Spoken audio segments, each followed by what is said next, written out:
അതിനുശേഷം വെറുത്ത് കോരി വെച്ച പരിപ്പിലേക്ക് നമുക്ക് ഹൈ ഫ്ലെയിമല്ല ലോ ഫ്ലെയിമല്ല ഒരു മീഡിയം ഫ്ലെയിമിൽ നന്നായി ഒന്ന് വറുത്ത് കോരി മാറ്റി. അതിനുശേഷം നമ്മൾ വെറുത്ത് കോരി വെച്ച പരിപ്പ് നന്നായിട്ട് കഴുകിയതിന് ശേഷം കുക്കറിൽ ഒരു 2 വിസിൽ അടിക്കുന്നതിന് വേണ്ടിയിട്ട് മാറ്റി വെക്കുക. പായസത്തിന് മധുരത്തിന് ആവശ്യമായ ശർക്കര ഉരുക്കി മാറ്റുക. വിസിൽ തുറന്നതിന് ശേഷം ഈ ഒരു പരുവത്തിൽ വന്ന ഇതിലേക്ക് നമുക്ക് അല്പം പാവ് വെച്ചിട്ട് മുഴുവനായിട്ട് ഒഴിച്ചു കൊടുക്കാം.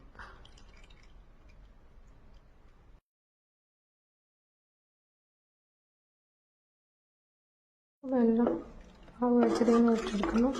ഈ ഒരു പരുവത്തിലാണ് ഇരിക്കുന്നത്.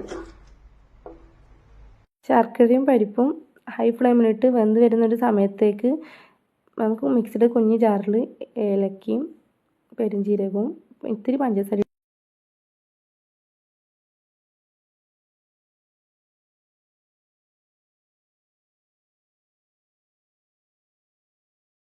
ഇനി നമുക്ക് ഈ പൊടികൾ ചേർക്ക് കൊടുക്കുന്നതോടൊപ്പം ഇതിൽ മാറ്റി വെച്ചിരിക്കുന്ന 2ാം പാല് ആ കുക്കറിലേക്ക് ഇട്ട് കൊടുത്ത് പൊടികളെല്ലാം അതിലേക്ക് വിതറി കൊടുക്കാവുന്നതാണ്.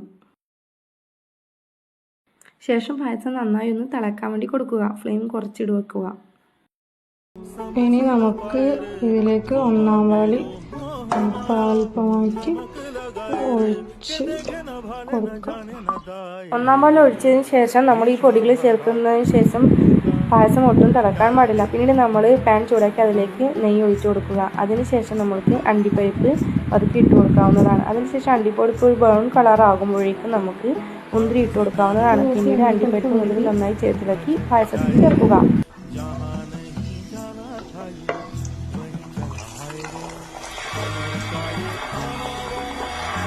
പായസം ഒന്ന് ഇരുന്ന് ഉറക്കും. അതുകൊണ്ട് ആവശ്യത്തിന് വെള്ളം മാത്രം മതി.